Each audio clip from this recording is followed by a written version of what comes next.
Shalom, kita sungguh bersyukur untuk kasih Tuhan dan terima kasih untuk hari ini kalau kita boleh bersama-sama akan mendengarkan kebenaran firman Tuhan. Dan secara jujur buat kita semua bapak-bapak, ibu-ibu, waktu menerima tema ini dan ketika mulai saya merenungkan bagian ini justru menjadi sebuah pergumulan yang berat kepada saya. Pertama yang membuat saya berat adalah temanya ketika pasangan menjauh dari Tuhan. Padahal kita di sini semua tidak semua yang punya pasangan. Itu tantangan pertama. Nah, makanya nanti kalau yang tidak ada pasangan saat ini silahkan salahkan kepada yang membuat tema ya, ibu-ibu. Dan hal yang kedua yang menarik adalah ketika kita membaca bagian ini maka mengingatkan seperti apa sebenarnya pasangan yang jauh daripada Tuhan. Seperti apa kehidupan orang yang percaya yang jauh daripada Tuhan. Kita membaca di dalam 1 Raja-Raja pasal yang ke-11 ayat yang ke-4 dikisahkan demikian. Sebab pada waktu Salomo sudah tua, istri-istrinya itu mencondongkan hatinya kepada Allah-Allah lain, sehingga ia tidak dengan sepenuh hati berpaut kepada Tuhan Allahnya seperti Daud.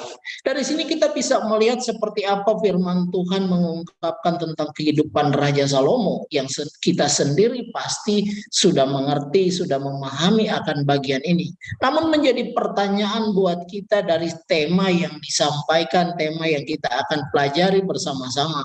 Apa sebenarnya yang menjadi ukuran kita menilai seseorang, mengukur pasangan kita yang menjauh dari Tuhan? Apa yang menjadi alat ukur kita selama ini? Nah, biasanya dalam kehidupan keluarga atau dalam kehidupan pasangan atau dalam kehidupan pribadi, biasanya kita akan mengukur.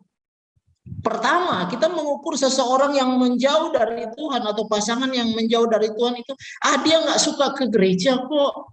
Setiap hari Minggu malah dia santai di rumah nonton TV aja. Dia nggak peduli dengan kegiatan ibadah di gereja. Kemudian dia menjauh dari Tuhan, dia nggak suka dengan persekutuan. Setiap ada kegiatan, udah saya ada urusan, kamu aja yang pergi. Dia juga kita ukur dengan nggak suka beribadah, dia tidak pergi beribadah bersama-sama. Ini ukuran-ukuran yang biasa kita pikirkan bersama.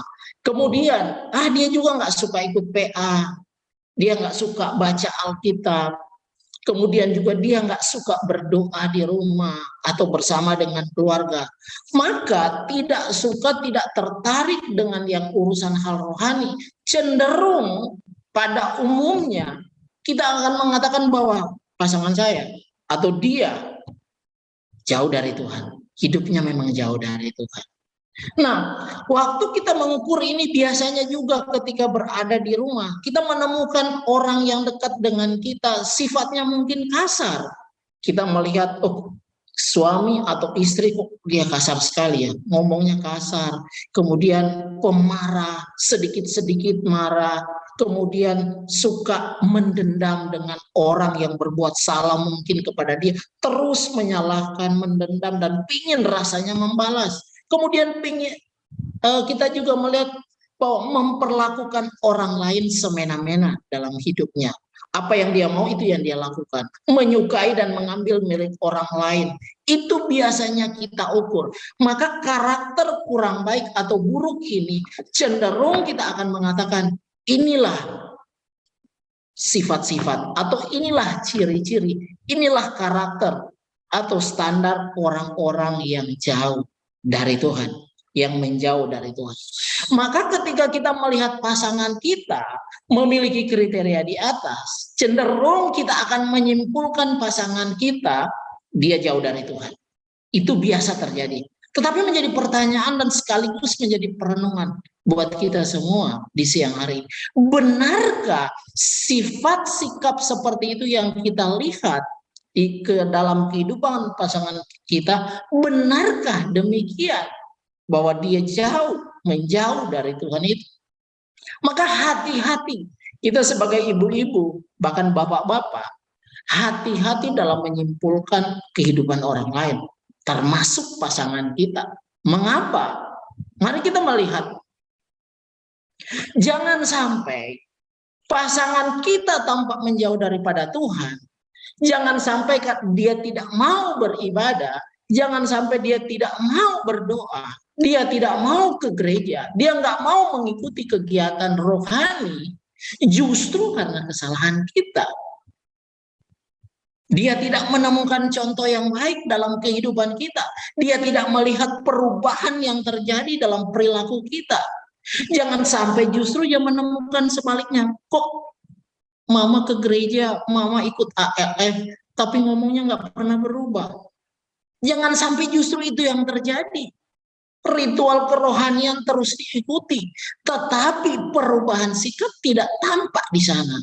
Apalagi pada tindakan. Biasanya kadang bicaranya kasar, suka menyalahkan, bahkan menghakimi pasangannya sendiri. Atau ngomong bohong. Masih ada uang, bilang udah nggak ada uang. Bayarnya PLN misalnya 550, bilangnya 650. Atau hal-hal yang lain. Menceritakan tentang orang lain. Teman kantor, teman gereja, teman sepelayanan, dan seterusnya. Maka sikap-sikap ini cenderung terkadang ada dalam diri kita, tapi kita lupa. Maka waktu kita melihat pasangan kita kayaknya, kok dia jauh dari Tuhan. Waktu kita melihat, mari kita lihat diri kita juga. Jangan sampai karena kita, maka pasangan kita jauh dari Tuhan. Biasanya kita akan mengukur orang yang dekat dengan Tuhan, pasangan yang dekat dengan Tuhan yaitu suka ke gereja, suka ikut persekutuan, suka ikut PA, suka baca Alkitab, suka berdoa. Nah, orang yang suka maka tertarik dengan urusan hal yang rohani, maka kita juga akan cenderung menyimpulkan bahwa dia dekat dengan Tuhan atau pasangan kita dengan Tuhan. Mari kita melihat pada kebenaran yang kita sudah bacakan tadi. Tuhan menampakkan diri pada Salomo itu 2 kali. Kalau kita membaca di dalam 1 Raja-Raja 11 ayat 9 sampai 10 dari sambungan yang kita bacakan tadi, maka kita menemukan 2 kali Tuhan menampakkan diri kepada Raja Salomo. Pertama, dia menampakkan diri di Gibeon saat selesai ketika mau menjalankan tugas. Ketika dia harus berhadapan dengan begitu banyak orang Israel. Maka di dalam doanya, dalam harapannya, Tuhan menampakkan diri, mengatakan, apa yang engkau kehendaki dariku? Itu kedua. Kalau kita masuk di 1 Raja-Raja pasal yang ke-9, maka kita menemukan juga selesai Salomo membangun bait Allah, maka dikatakan Tuhan pun menampakkan diri kepadanya dan menyampaikan bagaimana engkau harus mengikuti apa yang menjadi ketetapanku, apa yang menjadi hukumku, dan apa yang telah dilakukan oleh ayahmu. 2 kali Raja Salomo, 2 kali Tuhan menampakkan diri kepada Raja Salomo. Tetapi dari kisah yang kita baca, kita menemukan justru akhir dari hidup Salomo hatinya jauh daripada Tuhan. Justru dekatnya dengan dewa-dewa istrinya, dekatnya dengan kesukaan-kesukaan istrinya. Dia tidak lagi dengan segenap hati berpaut kepada Tuhan. Maka dari hal ini kita bisa melihat justru ketika itu terjadi, maka dia melakukan apa yang jahat di mata Tuhan. Mari kita melihat, Salomo orang yang dekat dengan Tuhan. Salomo sudah mendengar langsung apa yang Tuhan firmankan kepadanya. Bahkan ayahnya Daud pun berpesan di akhir hidup Raja Daud, supaya engkau harus bertindak seperti seorang laki-laki, jangan menyimpang ke kanan atau ke kiri, tetapi engkau harus berpegang kepada hukum dan ketetapan Tuhan. Maka Tuhan akan menyertaimu, maka kerajaanmu akan luar biasa. Tetapi justru yang tampak dekat dengan Tuhan, akhir hidupnya jahat di mata Tuhan. Maka kita melihat, dari bagian ini kita harus hati-hati. Kenapa? Ketika seseorang atau pasangan menjauh dari Tuhan, akibatnya pasangannya juga sangat besar kemungkinan untuk menjauh daripada Tuhan. Maka kita teringat juga dengan peristiwa Adam dan Hawa dalam kesucian hidup mereka di tempat yang suci. Belum ada dosa. Tetapi justru mereka juga menunjukkan sebagai pasangan yang bersama-sama jatuh, yang bersama-sama jauh daripada Tuhan, yang bersama-sama menyimpang dari kehendak dan ketetapan Tuhan. Maka yang pertama kita menemukan bahwa ternyata kalau ada pasangan kita jauh dari Tuhan, kemungkinan besar kita pun bisa punya peluang besar untuk jauh dari Tuhan. Itu sudah dibuktikan oleh Adam dan Hawa, dibuktikan juga oleh Salomo yang dekat dengan Tuhan. Kita melihat dalam bagian ini. Hal yang kedua kita belajar dari Ayub dan istrinya. Kalau kita membaca Ayub 2 ayat 9, maka berkatalah istrinya kepadanya, masih bertekunkah engkau dalam kesalehanmu? Kutukilah Allahmu dan matilah. Perhatikan baik-baik. Waktu kita membaca Ayub dan kita coba mempelajari istrinya, memang kita nggak menemukan secara rinci seperti apa yang digambarkan tentang istri dari seorang Ayub. Tetapi dari kehidupan Ayub maka kita menemukan sesuatu yang berbeda. Dikatakan di dalam Alkitab, Ayub itu orang yang saleh, orang yang jujur, takut akan Tuhan, menjauhi kejahatan. Ayub selalu menjaga anak-anaknya, menguduskan mereka dengan mempersembahkan korban bakaran kepada Tuhan. Karena jangan-jangan bagi Ayub, jangan-jangan anakku berbuat dosa di hadapan Tuhan. Artinya dia begitu menjaga anak-anaknya di dalam kebenaran. Maka dalam bagian ini saya melihat tidak mungkin Ayub tidak menjaga pasangannya. Tidak mungkin pasangannya atau istrinya tidak tahu iman Ayub. Enggak mungkin. Dan enggak mungkin Ayub membiarkan istrinya jauh daripada Tuhan. Tetapi lagi-lagi kita melihat perlakuan suami yang beriman kepada Tuhan, yang jujur, yang takut akan Tuhan. Lagi-lagi kita temukan pasangannya justru berbeda. Mengapa berbeda? Ayub suami yang beriman kepada Tuhan, istrinya tampak dekat dengan Tuhan karena bersama dengan Ayub yang beriman. Tapi dari sikap perilakunya menunjukkan ia jauh dari Tuhan. Dari perkataan istri mengatakan, apakah engkau akan mengutuki Tuhanmu? Apakah engkau akan tetap saleh dengan Tuhanmu? Maka menarik, Ayub mengatakan demikian ketika istrinya memperlakukan engkau seperti perempuan gila. Bayangin, suaminya ngomong, pasangannya ngomong, engkau seperti pasangan gila. Kalau dalam terjemahan satu dikatakan bahwa engkau seperti perempuan bodoh. Masakan engkau hanya mau menerima yang baik dari Allah dan tidak mau menerima yang buruk dari Allah. Dan Alkitab mencatat pasangannya Ayub yang beriman tidak berbuat dosa. Istrinya justru menunjukkan sikap yang tidak benar. Maka dalam dua kehidupan pribadi, sosok pribadi ini kita melihat seperti apa kita bisa melihat pasangan yang menjauh dari Tuhan. Ketika kita menemukan pasangan menjauh dari Tuhan, maka hal yang pertama yang harus kita ingat, kita mendekat kepada Tuhan. Pak, susah. Pasangan saya gila orangnya.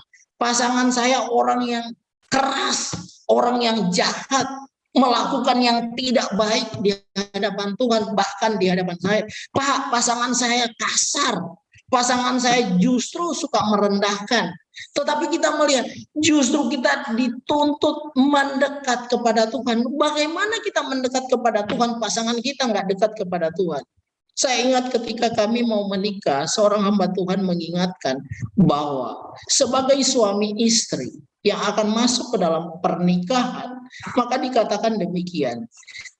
Kita tidak akan pernah mampu membawa pasangan kita menjadi dekat dengan Tuhan. Kita tidak akan pernah mampu membuat kita menjadi hubungan kita menjadi lebih dekat. Kalau kita sendiri tidak berjuang mendekatkan diri kepada Tuhan, maka digambarkan seperti huruf A. Huruf A atau segitiga. Di bagian kaki satu laki-laki, bagian kaki satu perempuan. Maka untuk menjadi satu suami istri, untuk menjadi terikat, untuk bisa sedekat dengan Tuhan, mereka dua-dua harus naik menghadap kepada Tuhan. Artinya dua-dua menghadap kepada Tuhan. Maka semakin mereka mendekat pada Tuhan, hubungan mereka semakin dekat. Mereka akan semakin menjadi satu di sana. Tetapi dalam bagian ini bagaimana pasangan yang satu jauh dari Tuhan? Maka kita tidak bisa menghilangkan kedekatan kita kepada Tuhan. Pak, enggak gampang. Yes, memang enggak gampang. Pak, susah. Memang susah. Lalu buat apa kita bertahan? Pasangan sudah menjauh daripada Tuhan. Bagaimana saya bisa mendekat kepada Tuhan? Firman Tuhan mengatakan berbeda. Kita mengasihi pasangan kita bukan karena apa?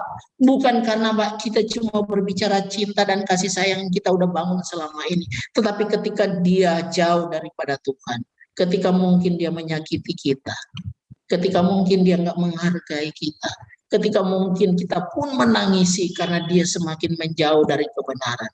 Tetapi Alkitab mengatakan, bagaimana sebagai pasangan?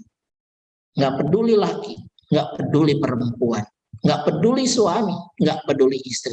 Kita harus tetap mengasihi pasangan. Bukan dengan perkataan dan lidah, tetapi perbuatan dalam kebenaran. Artinya apa? Mengasihi bukan karena kita mengasihi, aku sayang kamu, aku cinta kamu, karena kamu baik pada aku. Tetapi dalam tindakan yang jahatnya pun, kita akan tetap mengasihi dia. Karena perbuatan itu dalam kebenaran. Kemudian yang ketiga, ketika pasangan menjauh dari Tuhan, ini yang susah. Menjadi contoh, terus menjadi contoh yang baik bagi pasangan memang pergumulan setiap keluarga. Enggak mudah. Dan pergumulan ini seringkali dibarengi dengan cekcok, perkelahian, bahkan kadang perpisahan terjadi di sana. Maka waktu kita mau menjadi contoh, Pak, saya nggak mampu menjadi contoh lagi. Sudah terlalu lama pasangan menjauh dari Tuhan. Sudah terlalu lama pasangan nggak menghargai hidup keluarga. Bagaimana saya harus menjalani? Maka kita bisa mengukur. Salomo yang Tuhan sudah menampakkan diri 2 kali. Dia jatuh di sana. Dia menjadi jauh dari sana. Maka ukuran di sini kita melihat. Ketika seseorang menjauh dari Tuhan, apa sih maksudnya? Maka menjauh daripada Tuhan adalah ketika pasangan kita melakukan penyimpangan-penyimpangan dalam kebenaran. Maka dalam Kejadian pasal yang ke-6, ketika hati manusia condong kepada yang jahat, condong kepada perbuatan yang tidak baik, maka semua condong menyimpang daripada kebenaran. Salomo yang luar biasa dengan hikmat Tuhan yang luar biasa, toh dia menyimpang dari kebenaran. Dia enggak memelihara, dia tidak menjaga. Maka kekuatan untuk menjadi contoh yang baik kepada pasangan adalah sebuah pertanggungjawaban kita yang berani mengambil keputusan untuk memiliki pasangan hidup dalam kehidupan kita. Itu sebuah pertanggungjawaban dalam hidup kita. Kemudian Alkitab mengatakan, ketika pasangan menjauh dari Tuhan, maka hidup kesalehanmu di hadapan Tuhan akan menolong pasangan kita. Berapa banyak ketika pasangan jauh dari Tuhan, kita pun menjauh dari Tuhan. Kami secara khusus menemukan beberapa waktu terakhir ini, beberapa pasangan, beberapa kehidupan keluarga yang luar biasa, tampak bersama dalam ibadah, tetapi sesungguhnya bersama jauh dari Tuhan. Ada yang satu begitu semangat di dalam gereja, tetapi pasangannya pun jauh daripada kebenaran. Padahal sama-sama di gereja. Padahal sama-sama berbicara kebenaran. Padahal sama-sama mengaku percaya kepada Tuhan. Tapi realita itu terjadi. Maka hidup kesalehanmu di hadapan Tuhan akan menolong pasanganmu. Artinya apa? Ketika pasangan menjauh daripada Tuhan, maka kita akan tetap menjaga kesalehan hidup kita. Kita akan menjaga kejujuran hidup kita di hadapan Tuhan. Kita akan tetap menjaga hidup kita tetap takut akan Tuhan. Kita nggak akan membalas. Jangan sampai pasangan menjauh, aku juga menjauh. Pasangan nggak hormat, aku juga nggak hormat. Pasangan kasar, aku juga bisa lebih kasar. Maka dari peristiwa demi peristiwa kehidupan yang terjadi, Alkitab menuliskan dalam 1 Petrus pasal yang ketiga ayat 1 sampai kedua dikatakan demikian. Demikian juga kamu hai istri-istri, tunduklah kepada suamimu, supaya jika ada di antara mereka yang tidak taat kepada firman, mereka juga tanpa perkataan dimenangkan oleh kelakuan istrinya. Perhatikan baik-baik. Sulit untuk tunduk kepada pasangan yang jauh dari Tuhan. Sulit untuk tunduk kepada pasangan yang kasar hidupnya. Sulit untuk tunduk kepada pasangan yang mungkin menyakiti hati kita. Sulit untuk tunduk kepada pasangan yang menganggap rendah hidup kita. Tetapi waktu Alkitab mengungkapkan kata tunduk kepada suami, maka kita melihat sebagaimana Petrus lagi mengatakan demikian. Waktu engkau tunduk, sebagaimana Kristus yang terikat tangannya yang tak mampu berbuat apa-apa, tetapi dia tetap tunduk menerima segala penghinaan dan penderitaan. Dalam terjemahan asli, kalau kita membaca kata tunduk itu menjadi hal yang sangat mengerikan. Itu gambaran sebagaimana kertas yang disobek-sobek sampai hancur. Demikian juga punggung dari Yesus yang dihajar dengan cambuk yang ujungnya adalah besi atau tembaga pada waktu itu. Yang hancur, maka tadi dikatakan bilur-bilurnya, sesuatu yang terbelah, atau gambaran seperti kalau kita motong perut ikan, semua terbelah dan kita melihat seperti apa sakitnya. Maka waktu kita tunduk digambarkan, ketika orang mencaci maki, dia tidak membalas. Ketika ia menderita, dia tidak mengamuk dan menyalahkan, tetapi dikatakan dia menyerahkan kepada Allah, kepada Bapaknya yang akan menghakimi. Maka suami yang jauh daripada Tuhan, jangan kita balas, tapi mari kita tunduk kepada Tuhan. Kita tetap menghormati pasangan kita. Kita tetap menghormati suami kita. Kita tetap menghormati istri kita. Pak sakit, yes. Pak saya nggak mampu, mungkin. Tapi kalau firman Tuhan mengajarkan kepada kita, maka ketertundukan kita kepada Tuhan membawa sebuah membawa sebuah perubahan hidup yang berbeda. Dikatakan dia mungkin memang seperti itu hidupnya, tetapi mereka yang tidak taat kepada firman, dengan kata lain, mereka yang menyimpang dari firman, yang menjauh dari kebenaran, yang tidak dekat dengan Tuhan, dengan kelakuan, dengan sikap kita, dengan perbuatan kita, dikatakan pasangan kita dimenangkan.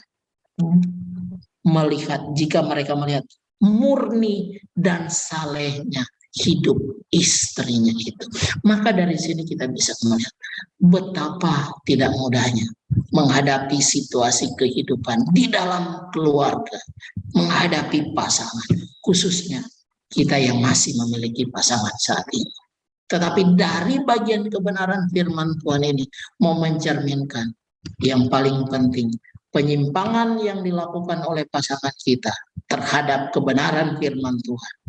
Mari kita tetap menunjukkan kasih seperti kasih Kristus yang dinyatakannya dalam hidup kita. Biarlah kebenaran firman Tuhan ini terus menolong kita, membawa kita kepada satu perubahan hidup. Iya ya. Ternyata kalau orang lain jauh dari Tuhan, jangan kita ikut-ikutan jadi jauh dari Tuhan. Atau jangan sampai karena kita, mereka jadi jauh dari Tuhan. Biarlah Tuhan yang menolong kita, Tuhan yang memimpin kita, sehingga kita menjadi pasangan, menjadi keluarga yang sama-sama dekat dengan Tuhan. Amin untuk kebenaran firman Tuhan. Mari kita tunduk kepala dan kita berdoa. Kembali kami datang di hadapan-Mu ya Tuhan, bersyukur untuk setiap kasih penyertaan Tuhan dalam hidup kami. Kami berterima kasih untuk firman-Mu yang terus mengingatkan bagi kami. Tak mudah untuk menerima kenyataan yang pahit dalam hidup kami. Tetapi firman-Mu terus mengajarkan yang berbeda dalam hidup kami. Mengajarkan yang kadang kami tidak menyukainya. Tapi itulah kehendak-Mu bagi kami. Untuk itu ya Tuhan, biarlah Tuhan yang menolong setiap kami, pribadi lepas pribadi. Dan biarlah Tuhan yang hadir bagi kami. Biarlah kebenaran-Mu terus memayungi kehidupan kami. Sehingga kami bertindak hati-hati menjalani hidup ini. Biar hati kami murni di hadapan-Mu. Biarlah kesalehan itu menjadi nyata bagi kami. Dan biarlah hidup takut akan Tuhan menjadi perjuangan setiap pasangan. Sehingga melalui kebenaran, melalui contoh keteladanan, orang lain dimenangkan oleh perbuatan sikap hidup kami. Terima kasih ya Bapak. Kami terus menyerahkan setiap kami ibu-ibu yang hadir, bahkan bapak-bapak yang bersama-sama. Biarlah cinta kasih sayang Tuhan terus mengalir bagi kami, sehingga kami berdiri teguh menjadi pasangan-pasangan yang takut akan Tuhan. Karena kami percaya hidup kami adalah milik Tuhan. Hidup kami sudah seharusnya kami persembahkan untuk hormat kemuliaan bagi nama-Mu dengan hidup dekat dengan Tuhan. Dalam nama Tuhan Yesus Kristus, kami bersyukur, kami berdoa. Amin. Silakan, mungkin ada dari ibu-ibu yang ingin sharing atau ingin menyampaikan pertanyaan, dipersilakan.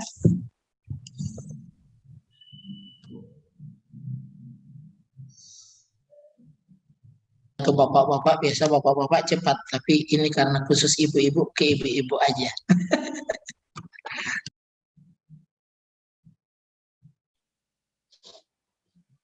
Ayo ibu-ibu jangan malu-malu.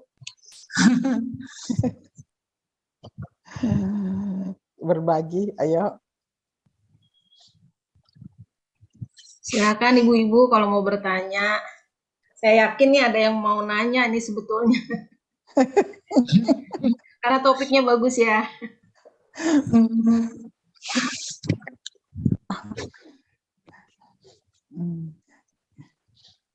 Halo. Oh, ada Bu Nelly. Silakan Bu Nelly. Aku mau nanya juga nih, tapi bukan suami ya. Kalau seperti misalnya Pak, karakter seperti yang tadi itu ya, dia suka-sukanya ngomong, teman gitu loh di gereja. Ya, satu kumpulan dengan kita. Sukanya ngomong, suka merendahkan.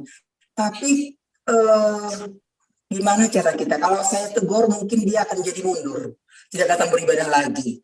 Nah, ini yang saya takutkan. Gimana Pak tindakan kita? Kalau kita tegur, berarti dia merejalah dong seterusnya demikian. Apakah cukup hanya berdoa untuk dia gitu loh Pak? Terima kasih. Iya, baik Bu Nelly. Memang kadang kita sering diperhadapkan dengan situasi seperti itu. Tetapi sebenarnya apa salahnya sih ketika kita mengingatkan, ketika kita menegur? Memang kadang kita lebih memikirkan nanti kalau saya tegur dia nggak mau datang lagi, nanti kalau saya tegur dia tersinggung, nanti kalau saya tegur nanti dia nggak mau nyapa saya atau dia benci sama saya. Cenderung kita selalu memikirkan akibat dari teguran itu, bukan kepada tindakan yang harusnya kita ambil. Nah, secara pribadi kalau saya melihat masalah itu, sebenarnya nggak ada yang salah kita menegur dan mengingatkan, karena itu kewajiban kita sebagai orang yang percaya, harus mengingatkan. Pak, sekali kah, 2 kali kah, 3 kali? Ya, selagi kita masih ada kesempatan untuk mengingatkan, ya kita terus mengingatkan dia. Kecuali dia udah nggak mau lihat lagi, dia udah mau pergi jauh dari kita, ya itu mungkin berbeda urusannya.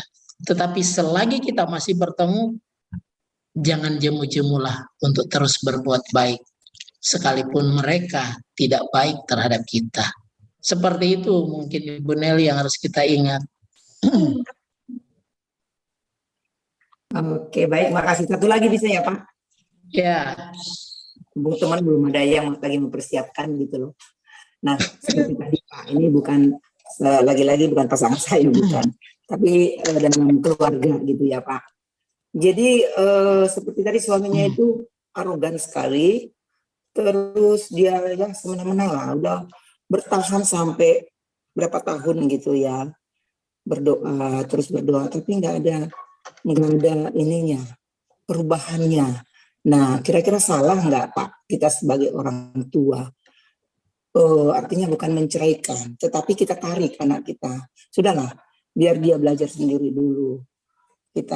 Biar dia mengetahui, biar berubah gitu. Kira-kira salah nggak Pak kita sebagai orang tua demikian?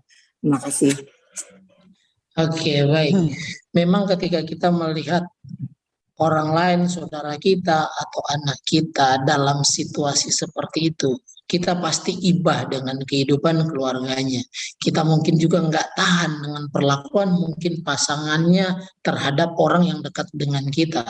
Tetapi ketika kita mau menyimpulkan untuk menarik, itu pertama kita harus memikirkan, karena hal itu jangan terjadi seharusnya. Kenapa? Kalau mereka dalam tanda petik memang mungkin masalahnya berat sekali. Artinya cekcoknya minta ampun dan dalam tanda petik hampir-hampir sudah tertutup semua pintu maaf di sana. Alkitab memberikan satu gambaran. Mereka boleh pisah atas kesepakatan bersama, tapi pisahnya sementara. Maka waktu kita sebagai orang tua hadir, kita membicarakan hal itu kepada mereka, memang bisa mereka terima, bisa juga mereka nggak terima. Tetapi kalau mereka dalam situasi seperti ini, kalau pisah sementara, Alkitab pun mengizinkan. Dalam artian Alkitab pun mengatakan bahwa kalau seperti itu, kalian pisahlah baik-baik sementara. Tapi sementara loh. Contoh istilahnya 1 minggu, 2 hari, atau 1 bulan. Artinya supaya cooling down lagi, atau supaya mereka mungkin bisa merenungkan lagi tentang kehidupan pribadi mereka, masalah mereka. Tapi jangan sampai kita keluarga, khususnya kita orang tua, langsung pergi tarik anak kita atau keluarga kita supaya pisah. Itu hal yang salah. Karena setiap laki-laki dan perempuan yang sudah menikah, mereka sudah punya tanggung jawab sendiri dalam menyelesaikan keluarga mereka. Kita sebagai orang tua atau orang yang dekat dengan anak atau saudara kita wajib mengingatkan atau menegur, menasehati. Itu yang kita bisa lakukan dalam masalah seperti ini. Demikian Bu Nelly.